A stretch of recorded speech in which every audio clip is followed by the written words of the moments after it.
It's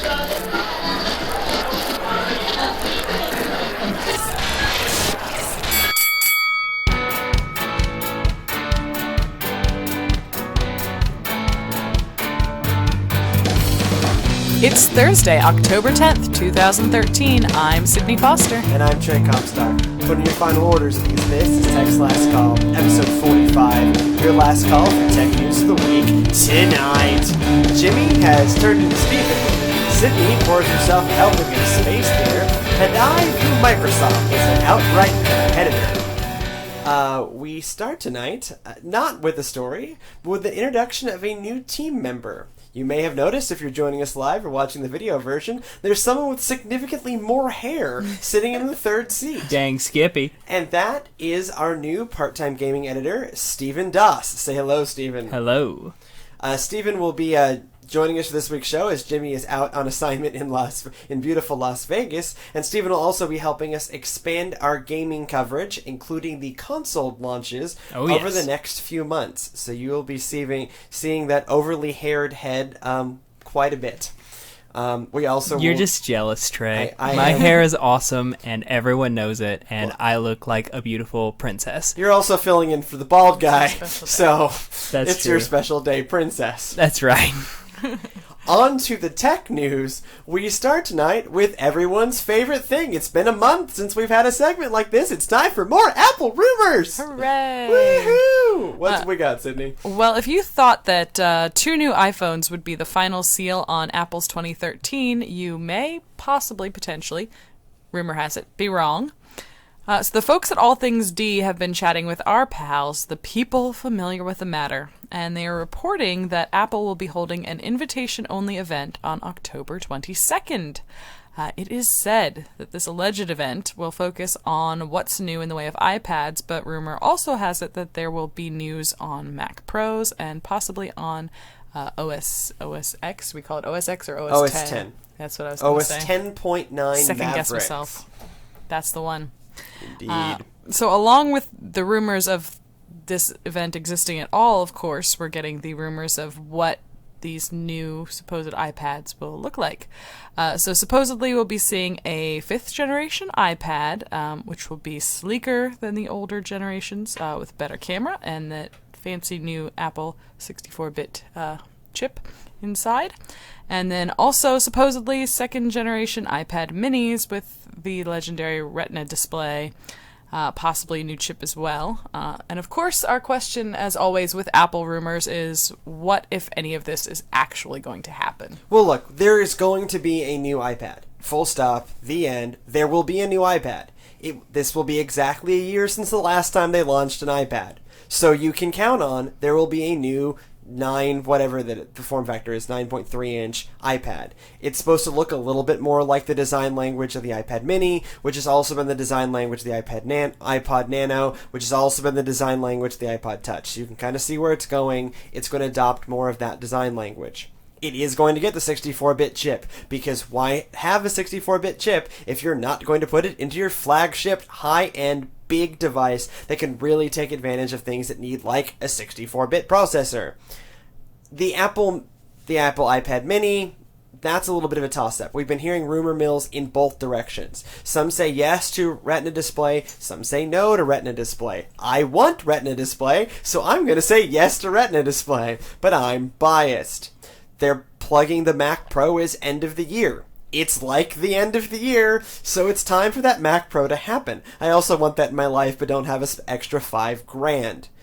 At some point also this year, OS 10 Mavericks needs to come out. They've missed their normal dates, and we keep hearing it's soon. So I think all of those things you have named are definite possibilities, and 3 out of 4 of them are going to happen for sure. So you think that all of those things are going to happen this year, or is there a Yes. possibility that some of this won't? Apple doesn't usually announce something unless they know when it's going to come out. It's the joy of Apple. You don't ever hear of something being overtly delayed. It's either not announced or it's announced and on time. It's been a long time since Apple's missed badly. We've said they've missed because they haven't announced something when they normally announce it. But they don't miss as in they say it's going to come out and then it doesn't within a reasonable time span.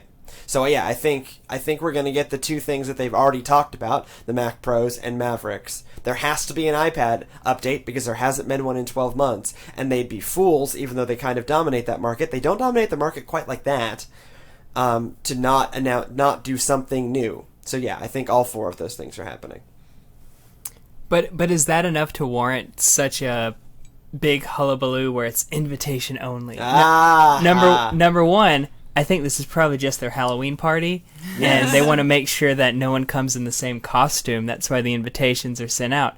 Number two, if this is going to be such a big deal, why wouldn't they announce it at a huge press conference to say, hey, by the way, on October 31st, you can trade in your Tootsie Rolls for this $5,000 computer that has, get this, a blue bottom. Oh my goodness, let's all give our money to Apple. Well, it's interesting. As I am about to text on my iPhone.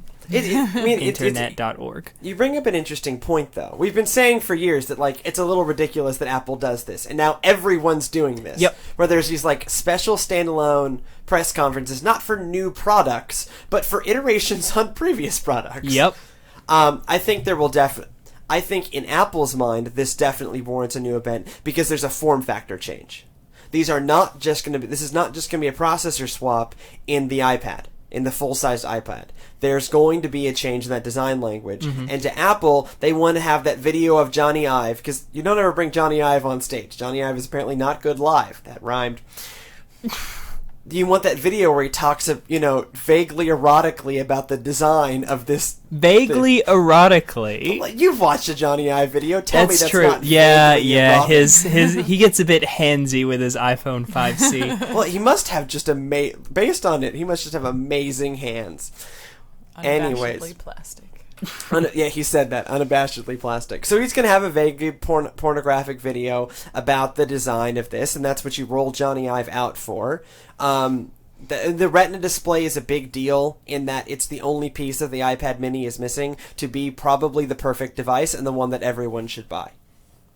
All it needs is a Retina display, and then besides, okay, you're paying the Apple Premium, but assuming you're in for the Apple Premium, just buy the iPad mini and don't bother with any of the rest of it. Because I've always, ever since that thing launched last year, I've said that's the best iPad on the market.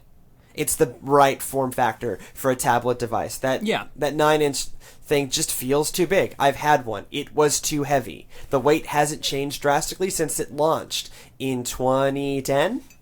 Yeah. And it's still too heavy. It's still too big.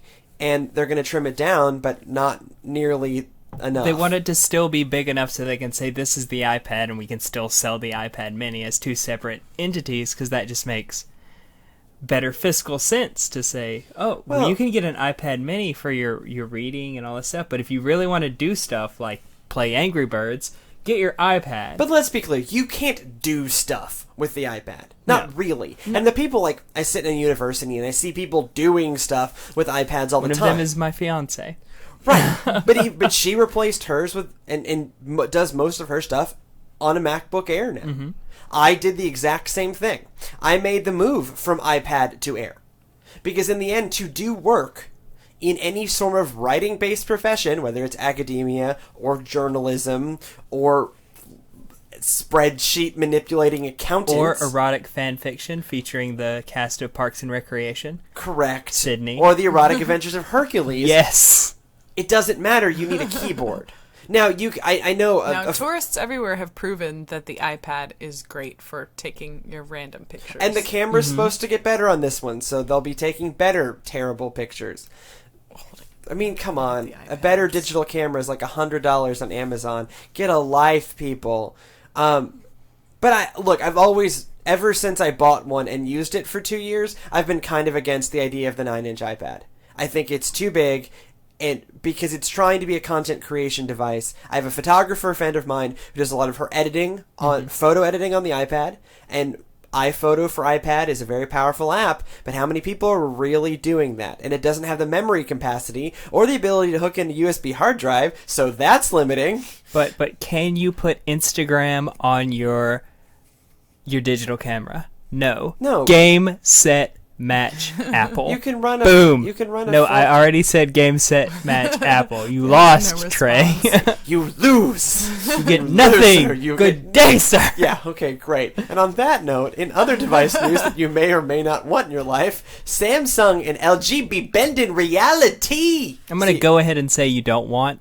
I don't Sorry, want. not spoiler want. alert. Trey don't want. Okay. Now, so, Steven, tell me more about this thing I don't want. All right, well, everyone has a smartphone now, and smartphone makers such as Apple and Samsung, they're always looking for what the next big thing is going to They're be. jonesing for it. They're jonesing for a hit, yo, as they say on the mean streets of Columbiana, Alabama, where I'm from. But apparently, according to Samsung and LG, both awesome Korean companies, I have a little robot bank from Korea that has That's LG right, on you it. worked in Korea, didn't you? Yes, I was an English professor. So, Samsung and LG, for them, that big thing is flexible and curved displays on smartphones. I know, right? And then just this week in Korea, Samsung released a new smartphone. It's a 5.7-inch smartphone called the Galaxy Round. Ugh. Let's be clear. This is going to be terrible. The Galaxy Round comes in brown. Oh. Luxury brown. Oh, honey. They did that, not me. Well, to get on the more not looking like poo aspect of it, the device has a concave curved surface across the vertical axis of the phone that's supposed to be more comfortable to hold in your hand and against your face, especially if your face is a perfect circle, which mine is, because I'm beautiful. Thank you. Yes, absolutely. Wait, no, it's not. So this device announcement came shortly after LG, another industrious little company in South Korea, announced it would begin production of curved screen phones next year. So Sydney, tossing it to you. Do you think that curved screen phones are an actual feature, or does it just scratch the surface of the future of the what they're calling the Internet of Things? Things like brown, round cell phones next to your face. It is the brown round, okay? Just what you want. I yeah. want to order the brown round. You might get Charles Barkley. Ooh, sick burn. So, Sydney, what do you think of this device? I don't think I need it. I guess I could see how it might be more ergonomic in some ways, but I don't think it's worth whatever price tag they're slapping on this phone. Say it's about, $1,000. Is that? yeah, I mean, it's going to be bases about like $1 that. million won. Yeah, I think I'll pass. Where I do see this becoming useful is what this whole flexible curved display could potentially mean for the future of wearable tech. Yeah, no, I that's feel true. like Yeah. that's where this actually has an application, is in some type of, I don't know, all these ridiculous smartwatches, making them actually have functional screens that you can see, but also That not fit the look shape of a watch. ridiculous. Yeah. Right. So I mean, I think that makes sense. The brown round is only being sold in Korea. So if you want a brown round, you'll need Get to go to smuggling. get to smuggling out of Korea. I don't know if it'll even work on U.S. cell phone bans. I don't actually know how that conversion happens. But, so, no, I mean, this is clearly not, for me, this is clearly not the next trend in cell phone, hot trend in cell phone that I'm going to be jumping onto. Tonight at 11. you Like, don't think it's the next Razer? no, Something that's just a weird new form factor that for No. some reason becomes trendy. No, but see what the Razer had is there's always been a trend towards thinness. And thinness has seemed to consistently win out over almost anything else. One of the things people forget this, but one of the things the iPod had over its competition is it was consistently thinner. Okay? The Razer was consistently thinner. You even look at what's happening with TVs right now.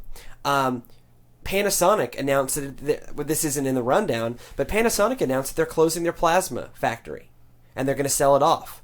Panasonic's out of the plasma game, which means pretty much plasma's over. Plasma arguably had better picture quality, but it was thicker. And LED LCD won, not necessarily because it was better quality, but because it was thinner. We have this weird thing about thinner devices. I mean, look at the iPhone, right? This is one of the reasons it stays in the market. So I think the Razer's gimmick was it's flatter in your pocket. Yeah. This thing, I guess, will mold better to your leg if you put it in the right way. Like, maybe it could be like a slap bracelet. Oh, that's the next big thing in cell phone. Slap bracelet cell phones. Fits in with it. But yeah, I mean, it's one of those things where the point of cell phones like this is convenience. You want something that fits in your pocket. You want something you can pick up and just, use your thumb. And where I can see, like, maybe a curved screen can help with thumbnicity. There we go. And facial... Thumbnicity, tonight at 11. Thumbnicity and facial curvature. And possibly the hand feel. Hand feel. And possibly the hand feel. Yes, this is probably the most phallic story about cell phones we have ever touched. Poop and phallics. Poop Great. and phallics. A great show. But the point of a cell phone is something you can put in your pocket, pick back up, and get your internet, your email, your actual texting, and for some reason a pahone. It says on here that there's a pahone on here. I've never used it because no one of my generation makes calls anymore. I called you just today. That's true. I didn't pick up because if it's important, you'll text. That's true. But the thing is like with this feature, it's going to be awkward to find a place for it on your person, which is what cell phones and smartphones are meant to do. Is you have to carry them. Even when I had my bulky, what was it? It was in Kyocera. Yes. Do you remember Kyocera, people? They still exist. They still exist? My goodness. They do. Kyocera flip phone that was this thick. My hands are doing this. This is great audio. He's demonstrating roughly 2 inches. Yeah. Which at the time was one of the thin ones, but it could still fit in my pocket. Because back then we all wore baggy jeans because we were the hip-hop kids. I still wear baggy jeans. But with the curvature, it may be good for a gimmick. It might catch on some places, but it's not meant to...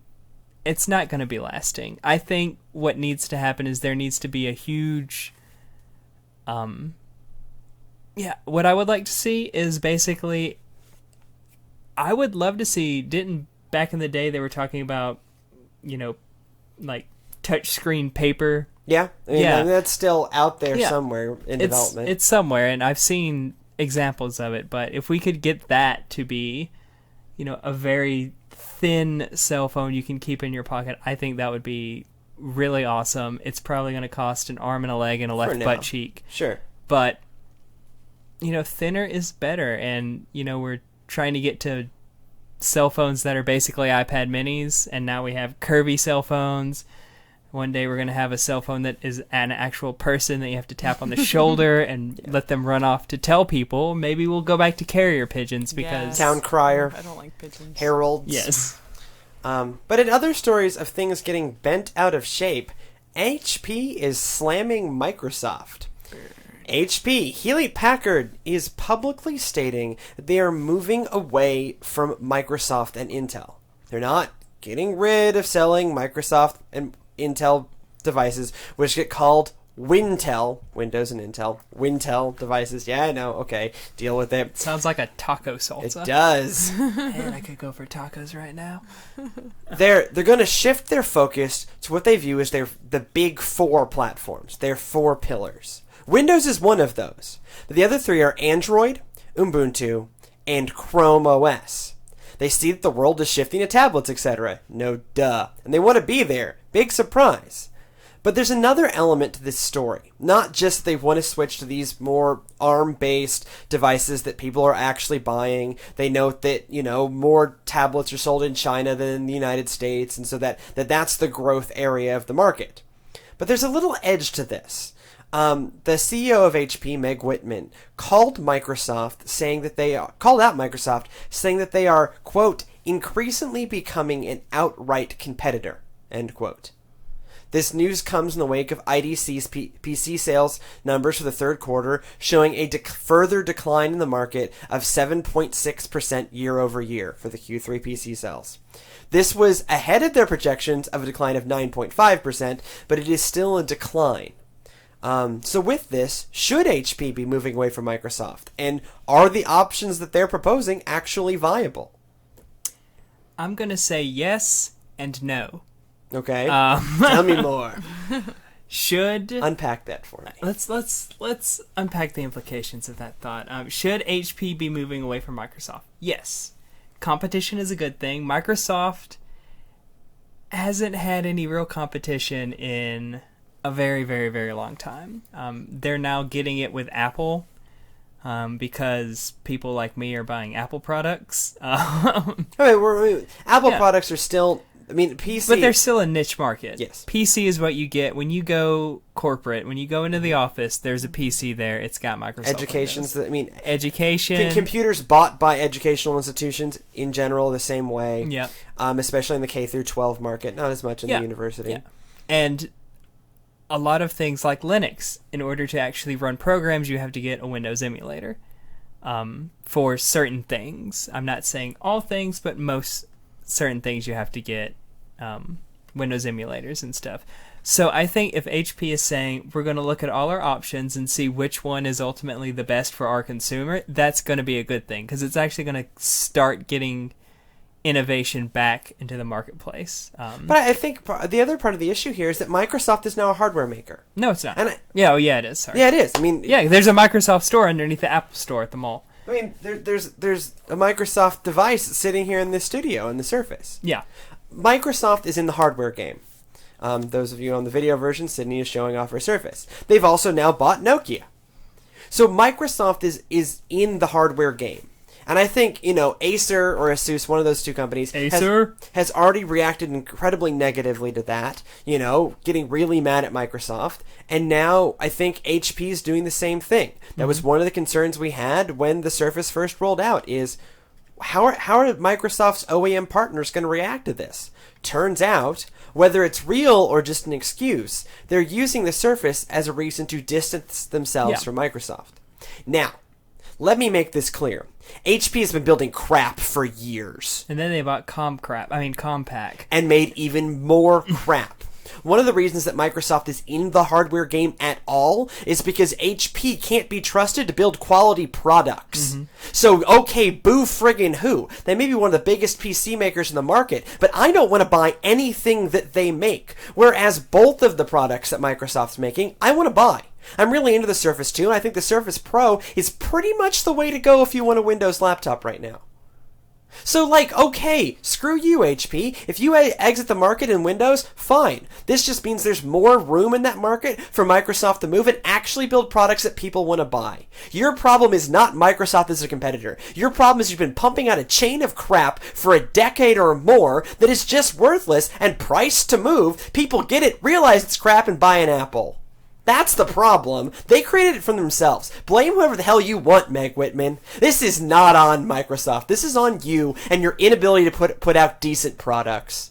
Good lord. Yeah, HP and Compaqs do suck. My first computer with a CD-ROM drive was a Compaq. We had an HP that we bought 2-3 years ago that cooked itself to death. It didn't get dropped. It never left home. And then it overheated itself to death. And I had to go buy a Dell, which then died within a year and a half. Then I gave Sydney my 4-year-old Apple that still continues to survive. That's the problem in the market. I can beat all that. I had a Toshiba Satellite. That I bought because I got a scholarship to go to university. So I bought that with my college fund. Okay, good. Smart thing to do with one's college fund. Yeah. That was how many years ago since we were all in college for you? I know. I'm still in college. 10 when I 10 started. or 11 years. It lasted 11 years, and it still played Fallout 1. Everything worked fine. And that is a good piece of hardware. It survived a fall off a 6-foot-tall ladder when I was building houses in Mobile, Alabama, or just outside Mobile, Alabama, during hurricane season.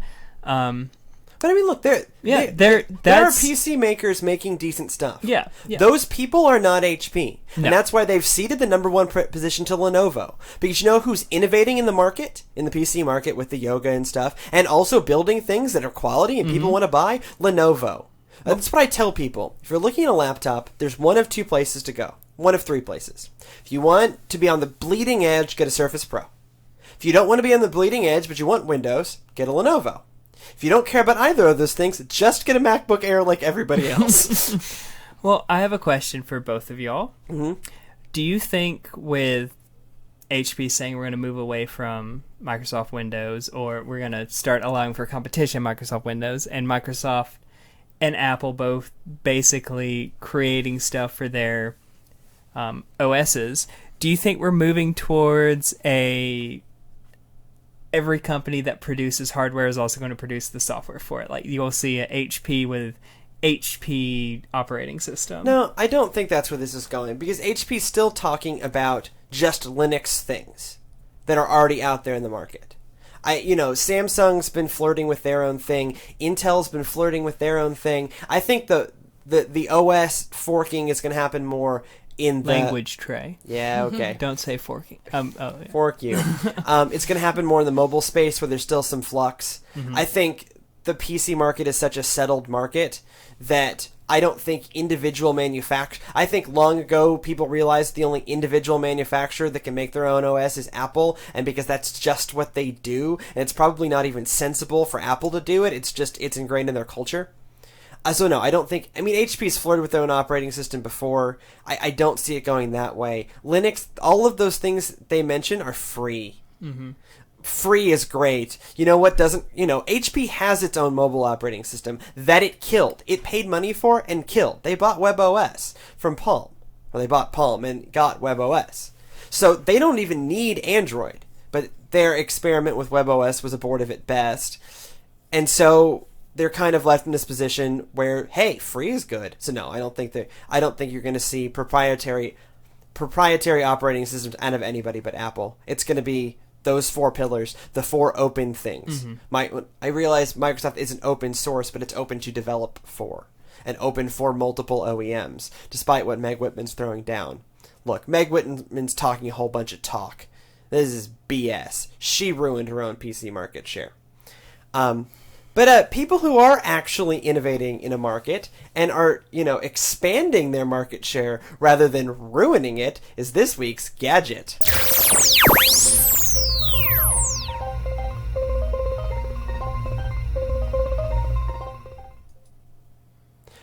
So, Steven, what did the Gadget Fairies bring us this week? Well, the Gadget Fairies, they brought us an amazing innovation from the world of smoke detector technology. Woo! Hold on to your panties, people. This is actually This is actually more exciting than it sounds on the offset. Okay. So Hewlett-Packard Hewlett-Packard did nothing for this. They're still horrible, and I believe they punch babies. But Nest, not the company that makes the Christian videos, but the company that first shook up the humble world of the thermostat, is at it again, this time with smoke detectors. Woohoo! I know, see, pennies have just flown off all over the internet right now because I said smoke detectors.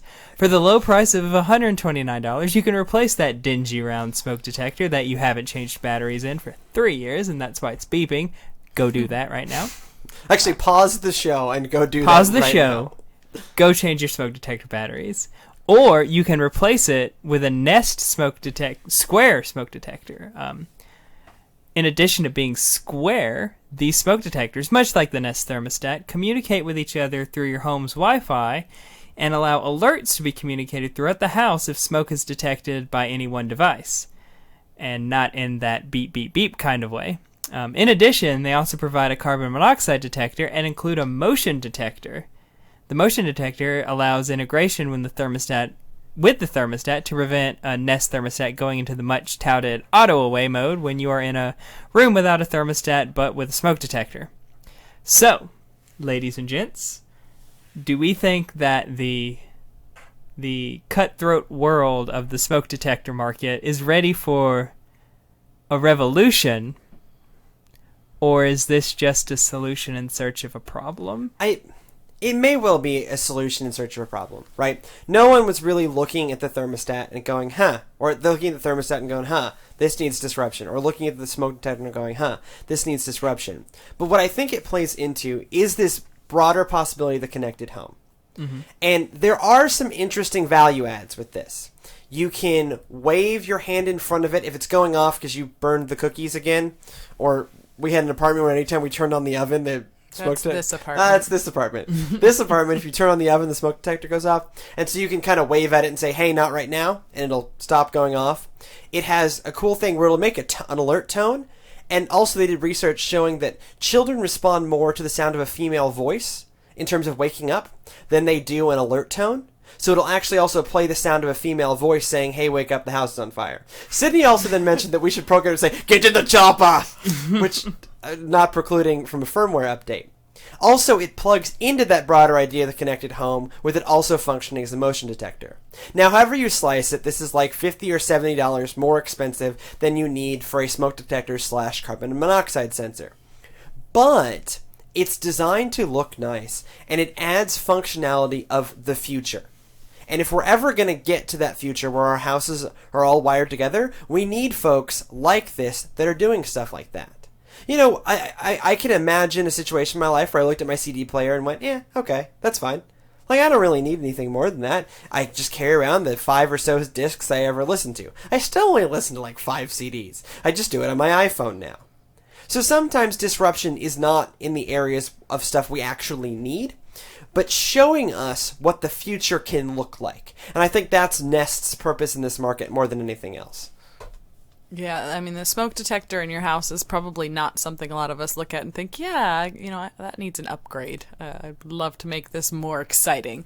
But it is pretty cool as smoke detectors go, so I guess it's just one of those things that, you know, it's going to take designers and those types of people thinking, hey, this is a really neat thing, and putting it into, you know, their buildings and whatnot. Our building engineer in residence is not with us this week, but he did send me along comments on both these stories, but he sent me along some comments about the Nest, and for him one of the big things was that motion detector. That sounds small, but one of the big problems in building design is with those auto shut-off lights, that the sensors aren't right, and so you're like sitting at your desk and lights go off. That happened to me in my classroom all the time when I was teaching. And so this can kind of provide that kind of functionality for the Nest, so that it doesn't shut off when you're just around your house, and so it actually makes a great companion device for the Nest. And that's something Jimmy was actually excited about. It sounds kind of small, but that was interesting to him. Look, it's not exactly the most exciting device category, and no, I'm probably not going to buy one because I'm buying game consoles this year, and that's my discretionary, all of my discretionary income. But if I was building a new house and speccing it out, this would be something I'd be really thinking about, because it is just cool, and it's that right kind of cool, and it's that right kind of innovation that you want to see in a market for someone to be disruptive, even in the lowly market of the thermostat. Someone else not being quite disruptive, but also it costs $130, is the Fitbit Force. That's a terrible name. Yes. The Force, along with being all around us, also has the basic functions that you expect out of a Fitbit, but it costs $130. It will track your sleep. It will track your steps. It will pretend to estimate incorrectly the amount of calories you burn, because you cannot scientifically measure calories burned without heart rate. Go figure, huh? Science. It also has an altimeter to track your altitude change, which you can use on airplanes, or also use in like going up and down stairs or climbing mountains, and so that it can take that into account of its calculations. What's interesting about the Force is that it also has smartwatch features.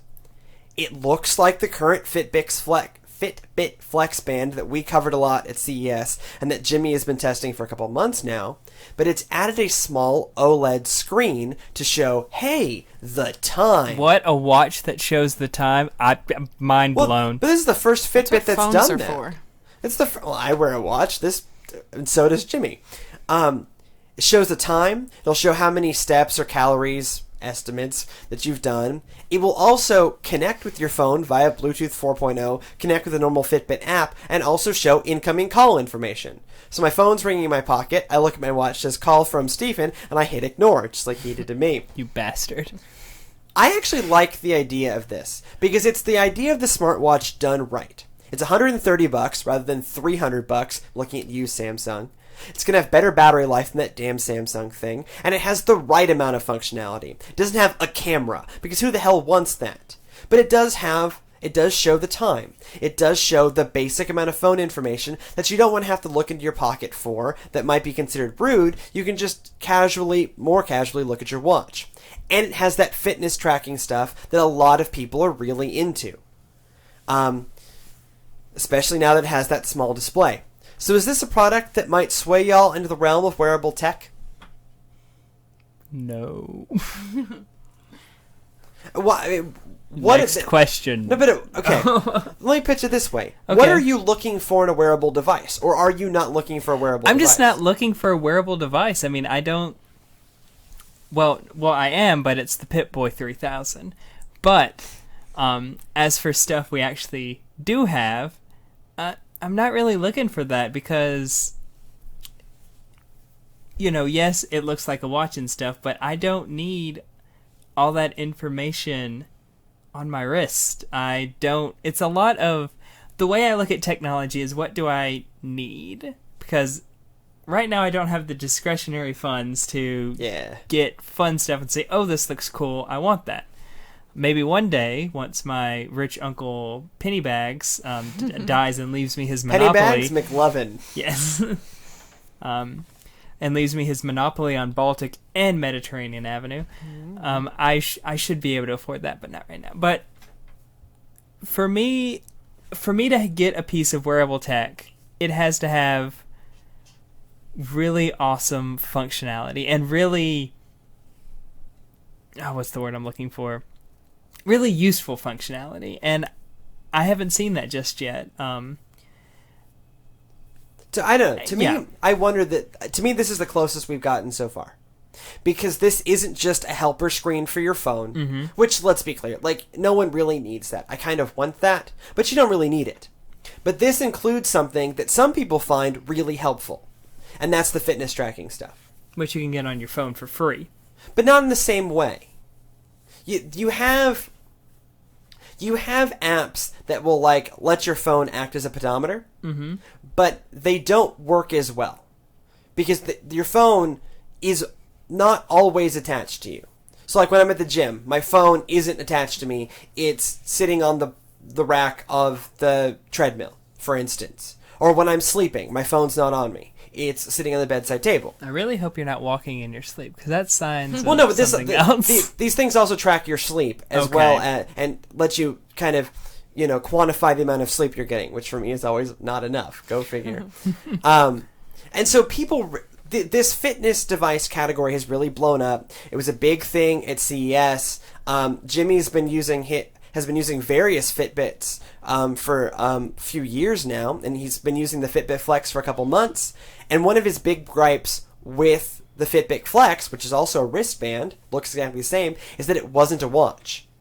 It seemed silly to wear this thing on his wrist and not have it be a watch. And so this changes it up so that it's a watch. It's competitively priced with the jawbone up, but that also doesn't have a screen. So it's currently the best Fitbit on the market. Now, a Fitbit may or may not be for you, but for a lot of people it is. And so this is a smartwatch at the right price that does something that's already been established in the market. There's a lot of people that want this. And this is just expanding the functionality rather than Samsung's dumbass thing. Yeah, I can see how, if you're a person who is training for things regularly, this could be something that would be helpful for you in basically the fuller featured version of all of those devices that have come before. But I still don't need it. I go back and forth. I mean, I've been on my weight loss journey. Jimmy and I both have been doing that for over a year now. And I go back and forth. And in the end, for me, the data it collects just isn't accurate enough. Mm-hmm. I'm a public health person.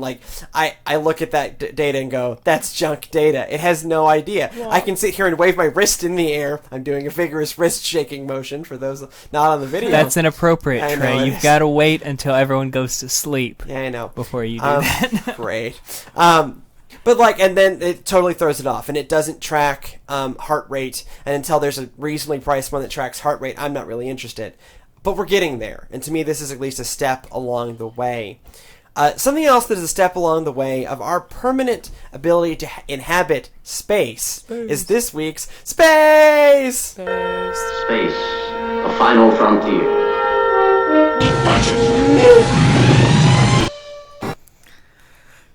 So, space is awesome. I think we all agree on that. Yes, space is awesome.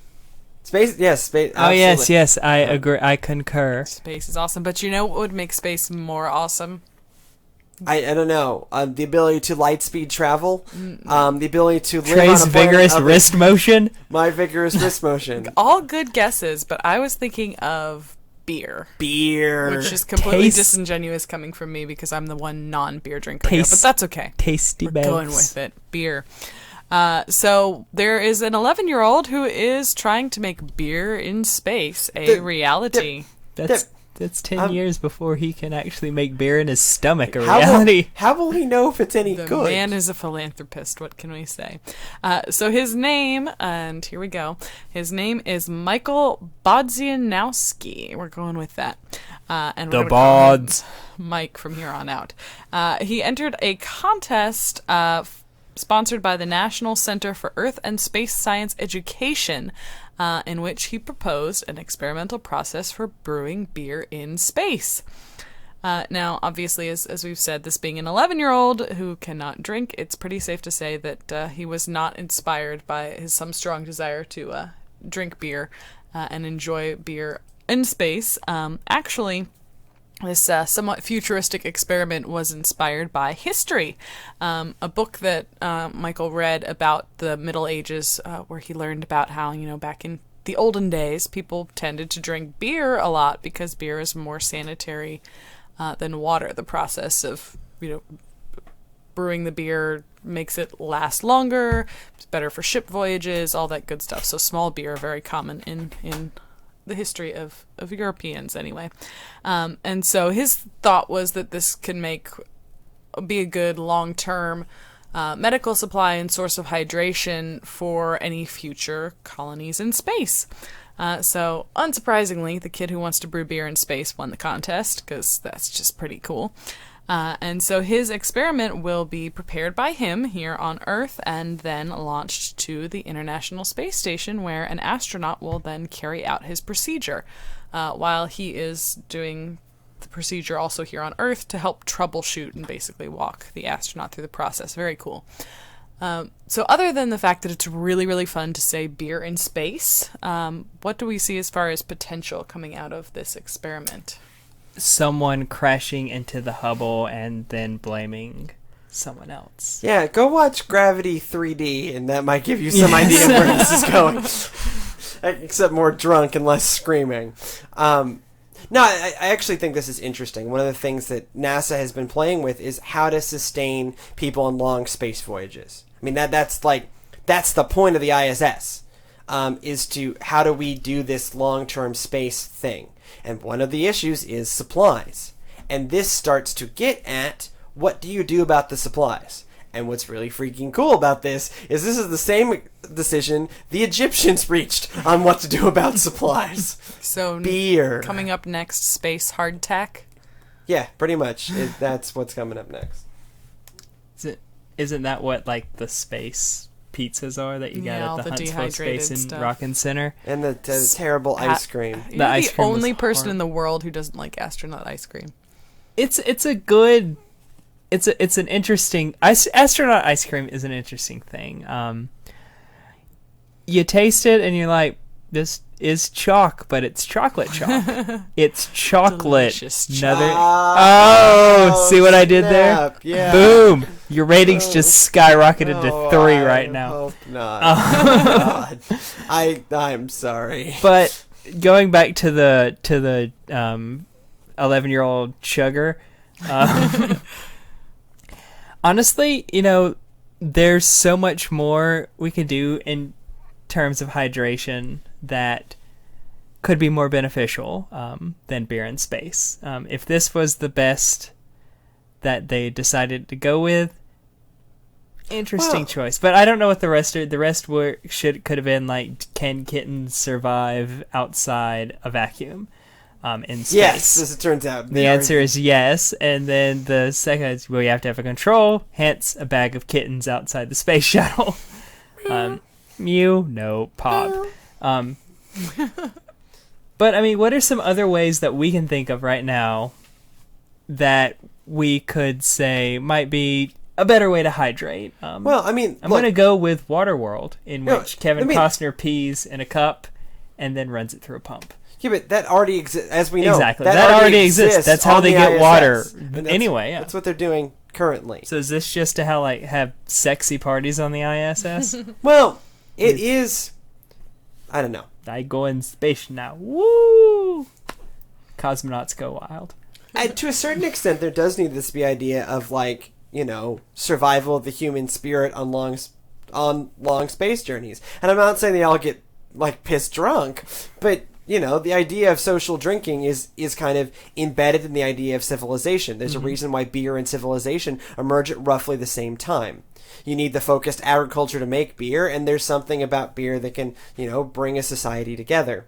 Also, remember, the Founding Fathers did everything while roughly drunk. So, it's amazing what the humanity can do while slightly inebriated. So if we really want to own space, we should get up there, get all pissed, and just go to town. It was basically the idea of the original age of exploration. And on that note, it is time for a new segment that we are experimenting, that we hope someday becomes more than a segment, but it's been an incredibly slow news week. And so we are going, there's no sound for this segment yet, but we're going to Steven introduce... could make I it can sound. make a theme song. Are you ready for this? I was born ready. Hold on My one mute second. button is standing by. Hold on 1 second. You oversold it.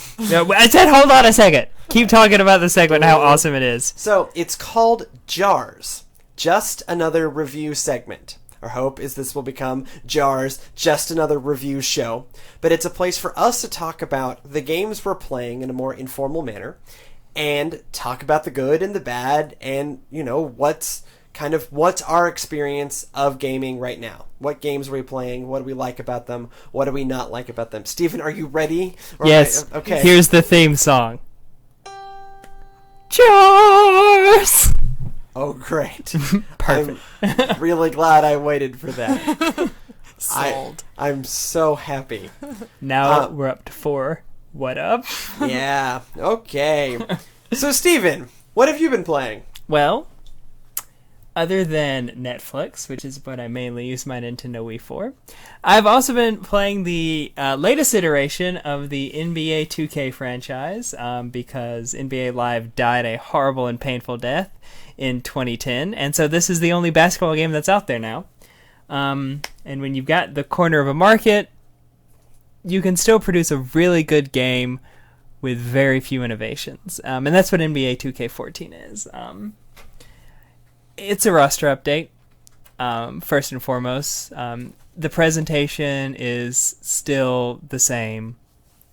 It still has all your game modes from last year, your My Career, your crew mode, your blacktop mode, your My Association, your season, all that good stuff. And you can actually play basketball too if you'd like. You can actually choose your team and play basketball. It's a fun game. I love sports. And so for people like me who actually love sports and want to get the latest iteration of these games, they're going to buy it. There's just something about getting the rookie class that comes in, getting all the movements. Yes, you're still going to lose to the Heat, especially now because the big producer of this game, I don't think he was a producer, I think it was like a creative consultant or something. Whatever. Yeah, whatever. LeBron James. Music was picked by LeBron James. If you pre-ordered it, you get the LeBron James for your blacktop mode. Are you saying that the Miami Heat are OP? I think the Miami Heat are OP, yes. By the way, for those of you not used to gaming speak, that means overpowered. Yeah. It gets shortened to OP. Dude, that's straight OP. Wow, you're so gangster, Trey. I know. Check it. But yeah. Also, I know that fact checking is the death of all podcasts. There will be an NBA Live 14 this year. Oh, NBA Live 14 is coming back. Oh, snap. November 19th. It's launching only for next gen right now and PC. So, nice. Because I know... check it. Excuse me. I know that, number one, EA Sports lost the NCAA football license. Yes. Number two, NBA, I think the last NBA Live was what? NBA Live 10? 10, yeah. And then they tried to make NBA Elite 11. That never came out. No, that's the one. The funny story about NBA, I believe it's NBA Elite 11, it was made. It was created as a final product. The discs were pressed and sent to stores, and then was went, oh, no. And they Wait a recalled moment. all of them. All of them. And so a few of them have leaked out, and you can find them on eBay for ungodly money. Oh yeah. It's like there was a game for the N64, Fox Sports NCAA Basketball 98, I believe, where the same thing happened. They released it for the N64 and only the N64, and then they said, "Wait, no, not really." Wait, so this is utter crap. Yeah, I you know, as a kid, I loved sports games. I had my quarterback club because Madden 64 hadn't got the NFL license yet. Yeah, that was weird. That was weird. I had my Kobe Bryant NBA courtside. My what was my major? I had what did I had? I had All-Star Baseball. 2000. All-Star Baseball 2000. That was my jam. The Derek Jeter ones. I played so much of that. Yeah. But getting back to NBA 2K14, great game if you love basketball. Presentation is awesome. 2K really does a good job with making you feel like, you know, you are... I mainly play these games for create a superstar and then my career modes. I think that's really awesome to be able to create a rookie, get drafted, go through all the stuff for 10, 11, 12, 13, 14 years, and then retire, and you can see like, oh man, you know, it's a good feeling. Have you played with any of the online stuff? I don't do online because I think online is a crutch for most games. A lot of games, especially these AAA titles, and let's be honest, NBA 2K is going to be a AAA title. Yeah, it's going to sell 7 jillion copies. Sure, at least probably around 1 million. Probably around 1 million, most likely more. And so, for me, a lot of times that online thing is like for Call of Duty and for Halo, where the campaign is 4 to 6 hours. Sure, I mean, especially for COD. Yeah, especially for COD. Everything like is 6 hours. Yeah, you play online. Oh, crap! We have to put a single player in. Let's put a single player in. The story's going to be Lance Henriksen does shit. Sorry. But I mean, NBA 2K14 has a really good.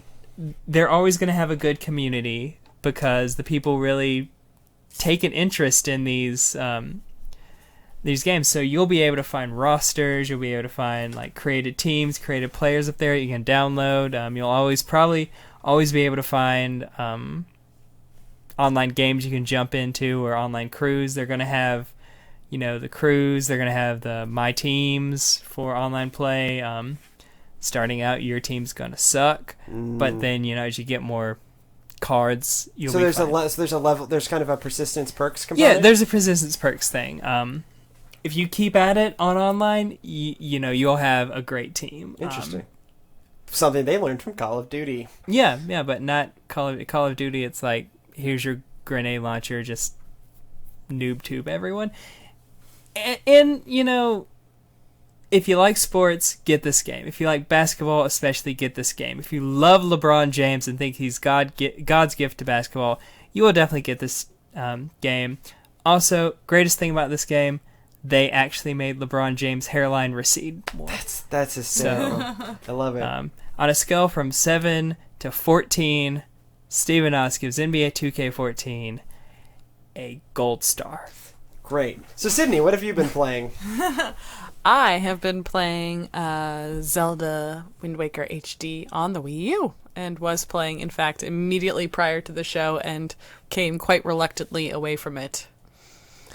So you've been enjoying your... Is this your first walk through Wind Waker, or your second? It is. So unfortunately, I won't be able to provide any commentary as far as how it compares to the original.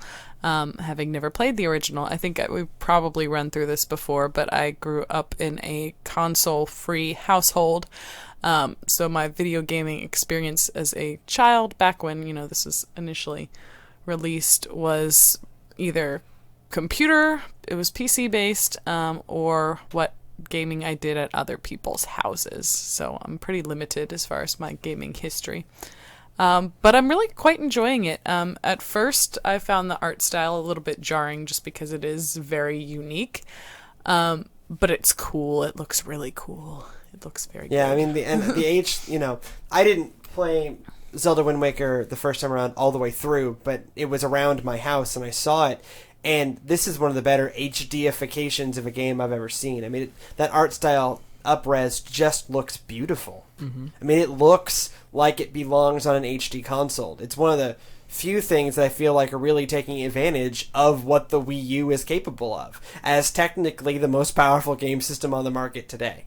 And for some reason, this 10-year-old game up-resed finally makes it look like that. It looks so much better than Skyward Sword, which when on an HD display just looked pixelated as hell. Yeah, I would definitely agree with that. It makes a fair amount of use of the gamepad.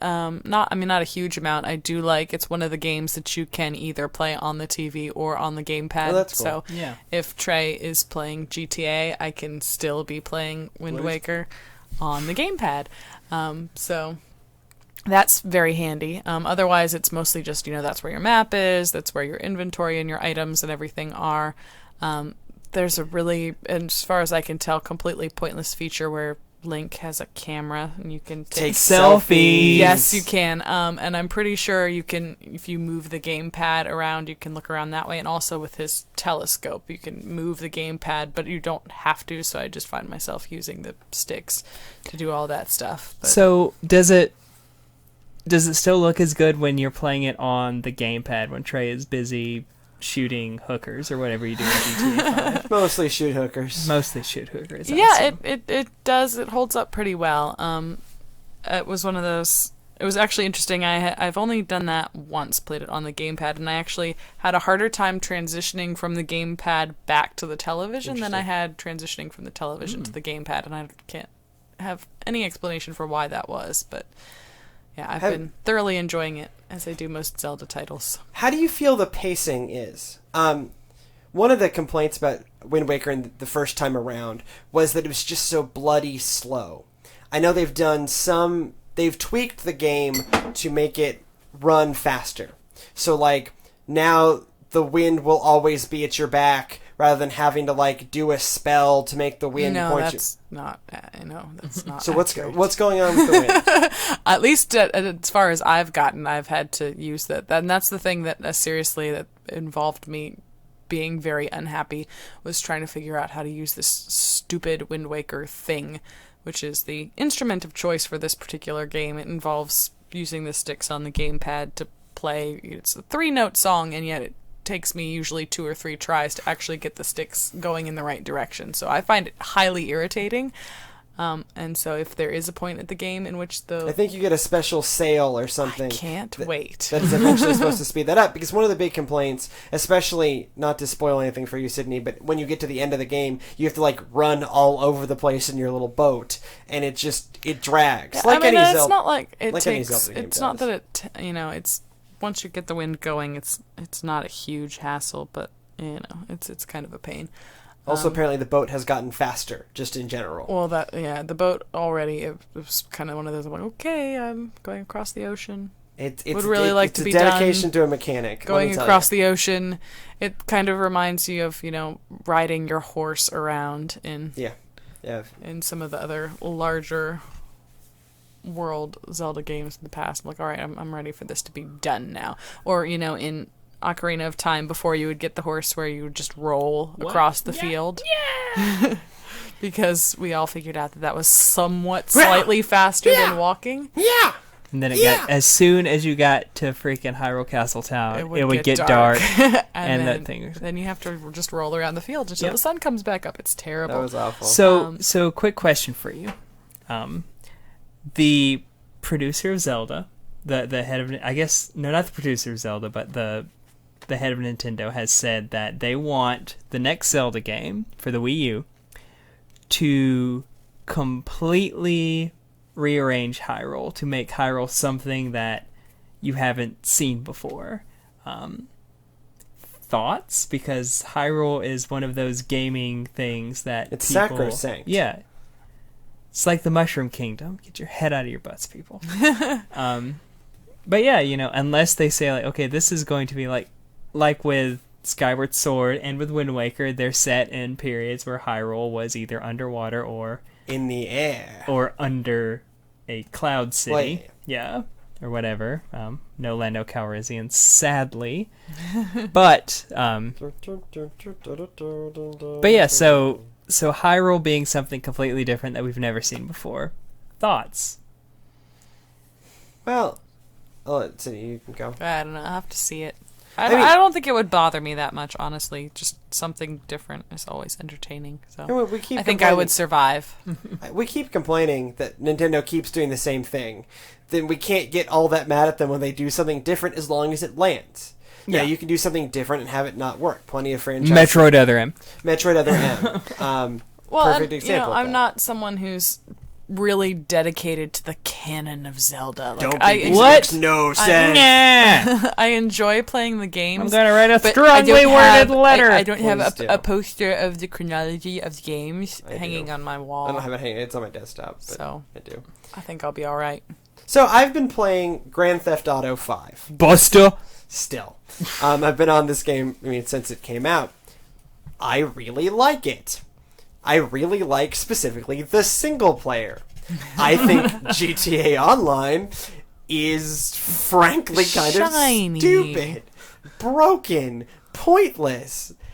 Look, even after the patch? Even after the 2 patches. There have been 2 patches since I started playing GTA Online.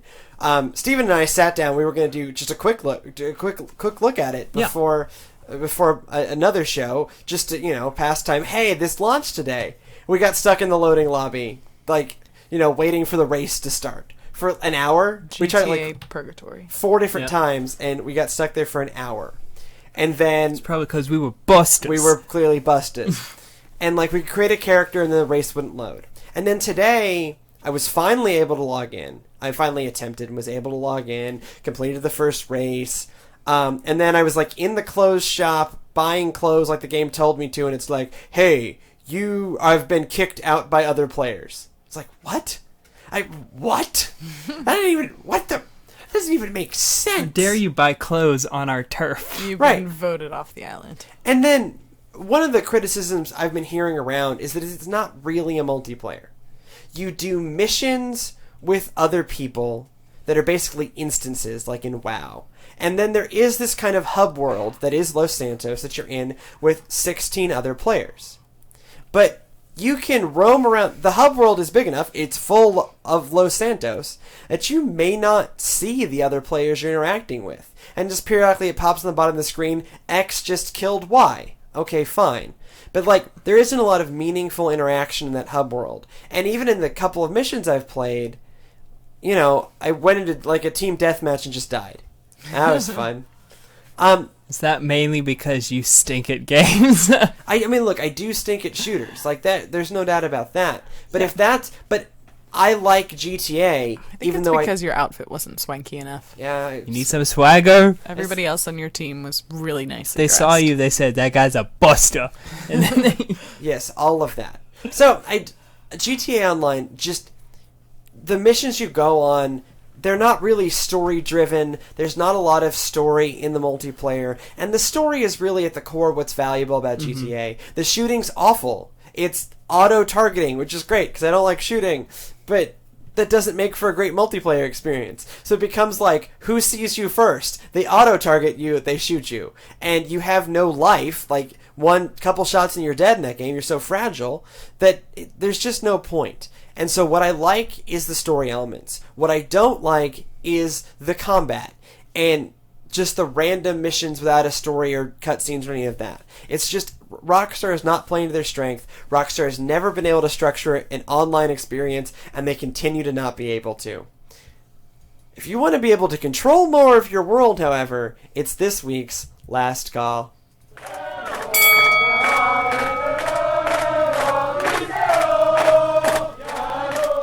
So, have you ever wanted to have power over nature? I do. Bend animals to your will? I do I that am a as Wind well. Waker. How? So, now you can do that thanks to Robo Roach 12. I don't like that at all. This was previewed at a TEDx event.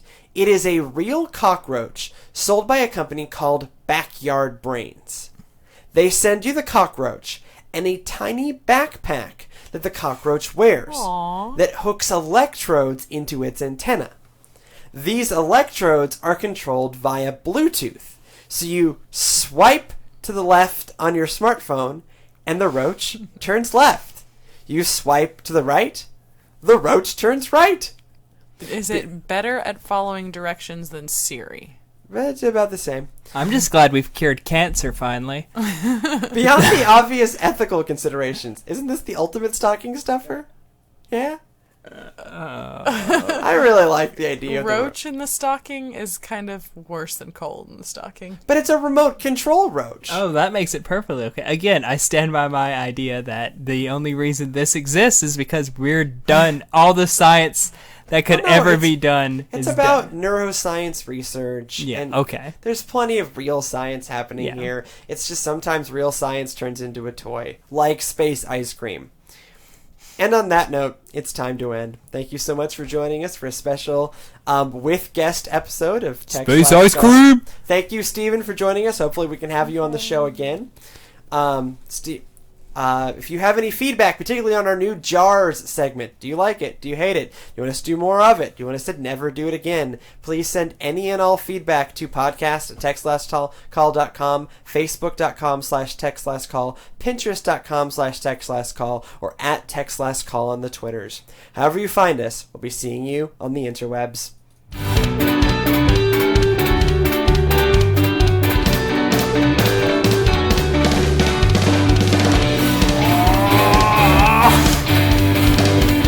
Found the cat.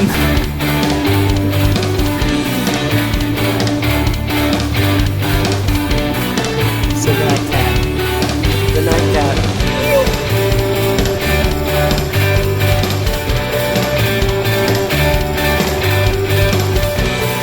That's Trey. Yes, it is. I'm in stereo.